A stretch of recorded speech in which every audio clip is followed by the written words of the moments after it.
ಕೂದಲೆಳೆ ಅಂತರದಲ್ಲಿ ಭಾರಿ ಅನಾಹುತವೊಂದು ತಪ್ಪಿ ಹೋಗಿದೆ. ಕೆಎಸ್ಆರ್ಟಿಸಿ ಬಸ್ನ ಸ್ಟೇರಿಂಗ್ಗೆ ಬಸ್ ಇನ್ನೂ ಕೂಡ ಆನ್ ಮೂವಿಂಗಲ್ಲೇ ಇತ್ತು. ಆ ಟೈಮಲ್ಲಿ ಸ್ಟೇರಿಂಗ್ ಕಟ್ ಆಗಿರೋದು. ರಸ್ತೆಯಲ್ಲಿ ಅಡ್ಡಡ್ಡ ನಿಂತುಬಿಟ್ಟಿದೆ ಸರ್ಕಾರಿ ಬಸ್. ಚಿಕ್ಕಮಗಳೂರು ನಗರದ ಬೇಲೂರು ರಸ್ತೆಯಲ್ಲಿ ಆಗಿರುವಂತಹ ಘಟನೆ.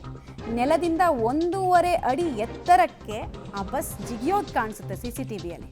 ಹಿಂದಿನ ಚಕ್ರ ಸ್ಪೆಷಲಿ ಟ್ರಾನ್ಸ್ಫಾರ್ಮರ್ ಕಂಬದ ಪಕ್ಕಕ್ಕೆ ಬಂದು ಬಸ್ ನಿಂತ್ಕೊಳ್ಳುತ್ತೆ. ಸರ್ಕಾರಿ ಬಸ್ನ ಡೆಡ್ಲಿ ಆಕ್ಸಿಡೆಂಟ್ನ ದೃಶ್ಯ ಸ್ಥಳೀಯ ಸಿಸಿ ಕ್ಯಾಮ್ರಾದಲ್ಲಿ ಸೆರೆಯಾಗಿದೆ. ಎಲ್ಲಕ್ಕಿಂತ ಅಪಾಯ ಇದ್ದಿದ್ದು ಅಲ್ಲಿ ಆ ಬಸ್ ಇನ್ನೊಂದು ಸ್ವಲ್ಪ ಹಿಂದೆ ಅದೇ ಸ್ಪೀಡಲ್ಲಿ, ಯಾವ ಸ್ಪೀಡಲ್ಲಿ ಮುಂದಕ್ಕೆ ಹೋಯ್ತೋ ಹಿಂದಕ್ಕೆ ಅದೇ ಸ್ಪೀಡಲ್ಲಿ ಏನಾದರೂ ಬಂದಿದ್ದಿದ್ರೆ ಟ್ರಾನ್ಸ್ಫಾರ್ಮರ್ ಅಲ್ಲಿ ಬ್ಲಾಸ್ಟ್ ಆಗ್ತಾ ಇತ್ತು, ಹಾನಿ ಆಗ್ತಾ ಇತ್ತು. ಹಿಂದೆಗಡೆ ಸೀಟಲ್ಲಿ ಕೂತಿದ್ದವ್ರಿಗೆ ಎದ್ದು ಓಡೋಕ್ಕೂ ಆಗ್ತಿರ್ಲಿಲ್ಲ, ಆ ಥರ ಲಾಕ್ ಆಗಿಬಿಡ್ತಾ ಇತ್ತು. ಬಟ್ ಅದೃಷ್ಟವಶಾತ್ ಯಾರಿಗೂ ಏನೂ ಆಗಿಲ್ಲ. ರಸ್ತೆಗೆ ಅಡ್ಡಡ್ಡಲಾಗಿ ನಿಂತಿರೋದನ್ನು ಗಮನಿಸ್ತಾ ಇಲ್ಲ. ಸಾಮಾನ್ಯವಾಗಿ ಸ್ಟೇರಿಂಗ್ ಎಲ್ಲ ಕಟ್ಟಾದಾಗ ಇಂಬ್ಯಾಲೆನ್ಸ್ ಆಗಿ ಅದು ವೆಹಿಕಲ್ ಪಲ್ಟಿನೇ ಅಂತಲೇ ಅರ್ಥ.